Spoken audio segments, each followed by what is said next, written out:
बैतुल मक़दस मुसलमानों का क़िबला अव्वल है। हिजरत के बाद 16 से 17 माह तक मुसलमान बैतुल मक़दस यानी मस्जिद अक़सा की जानिब ही रुख करके नमाज अदा करते थे।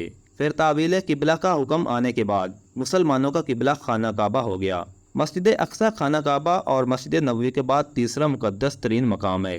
मकामी मुसलमान इसे अल मस्जिद अल अक़सा या हरम कुद्सी शरीफ कहते हैं। ये मशरक़ी यरूशलेम में वाक़ है। यरूशलेम दुनिया के सबसे पुराने शहरों में से एक शहर है और ये शहर आज मज़हब और रियासत की ज़द में है। और ये एक ऐसा शहर है कि यहाँ पर सदियों से एक ऐसा तनाज़ा चल रहा है जो कि सुलझने का नाम ही नहीं लेता।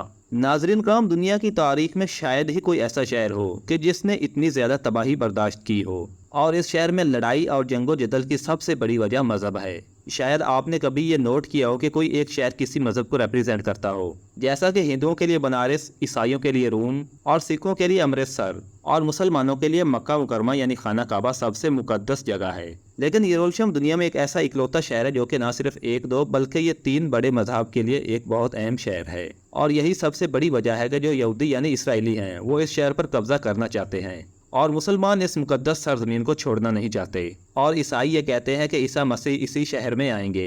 दरअसल ये सारे तनाज़ात यरूशलेम की इस पहाड़ी की वजह से हैं जिसके ऊपर मस्जिद अक़सा वाक़ है।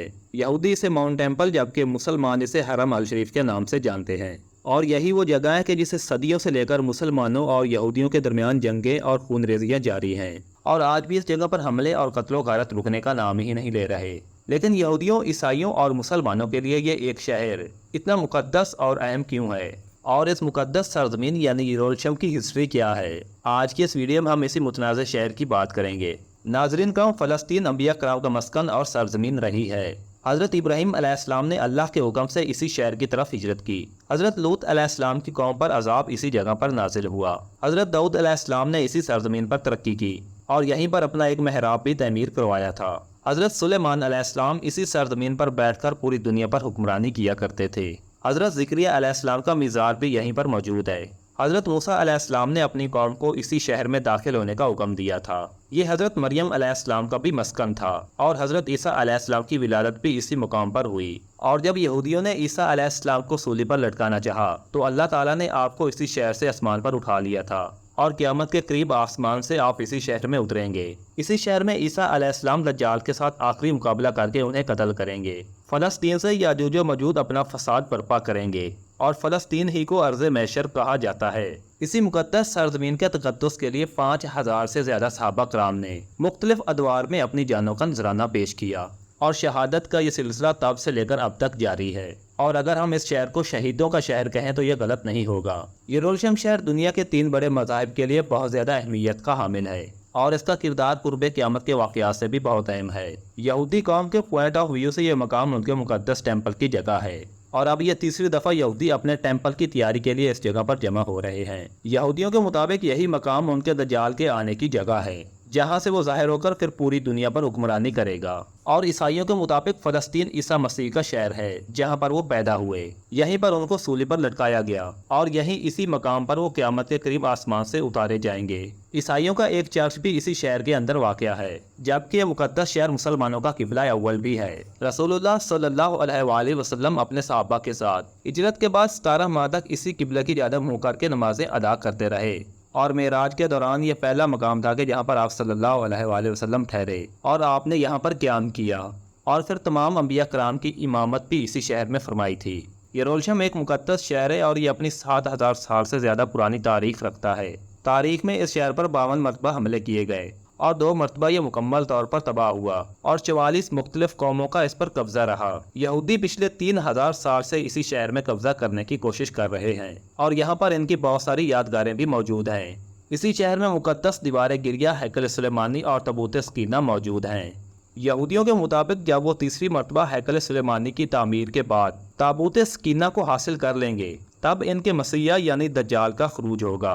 ताबूत सकीना के बारे में वैसे तो कोई भी नहीं जानता कि वो कहाँ पर मौजूद है, लेकिन बाज़ अंदाज़ों के मुताबिक ये मस्जिद अक़सा के नीचे कहीं मौजूद है और यही सबसे बड़ी वजह है कि यहूदी इस शहर पर कब्जा करके मस्जिद अक़सा को शहीद करना चाहते हैं। और यहूदी ये चाहते हैं कि हम इस शहर पर कब्जा करके ताबूत सकीना को हासिल कर लेंगे और वो इस तरह साथ साथ तीसरी मरतबा हैकल सुलेमानी को भी तामीर करने का आगाज़ करेंगे, जो कि यहूदियों का सदियों से एक ख्वाब रहा है।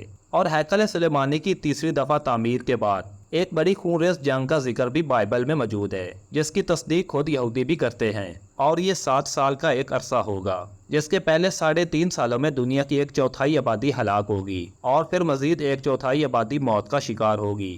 یہودیوں کے مطابق یہ خونریزی مشرق وسطیٰ سے لے کر وسطی ایشیا اور شمالی افریقہ اور اس کے بعد دریائے فرات سے ہوتی ہوئی یروشلم تک پھیلے گی، اور اس موجودہ دور میں اسرائیل کے امریکہ کے ساتھ معاہدے اور پھر فلسطین کے مسلمانوں پر ظلم و ستم کسی بڑے خطرے سے خالی نہیں۔ گزشتہ سال میں دونوں ممالک کے درمیان ڈیل آف دا سینچری کے نام سے ایک معاہدہ بھی ہوا تھا، جو کہ تمام مسلمان ممالک کے لیے ایک اوپن چیلنج تھا، اور بظاہر یہ مقدس سرزمین مسلمانوں کے ہاتھوں سے نکلتی ہوئی نظر آ رہی ہے، اور یہاں پر مسلمانوں کا رہنا محال ہو چکا ہے۔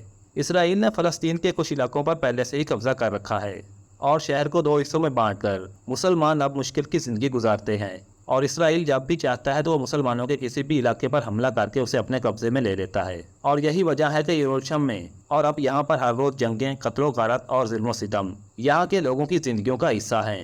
لیکن دنیا کے 57 مسلم ممالک اور 1.5 ارب دنیا کے مسلمانوں نے نہ تو کبھی ان مظلوموں کی مدد کی اور نہ ہی ان مظلوموں کے بارے میں کچھ کہنے کی ہمت کرتے ہیں۔ اور اس وقت جو سب سے اہم چیز ہے وہ یہ ہے کہ دنیا کے مسلمانوں کو فلسطین کے مسلمانوں کا ساتھ دینا چاہیے اور ان کے حق میں اپنی آواز کو بلند کرنا چاہیے۔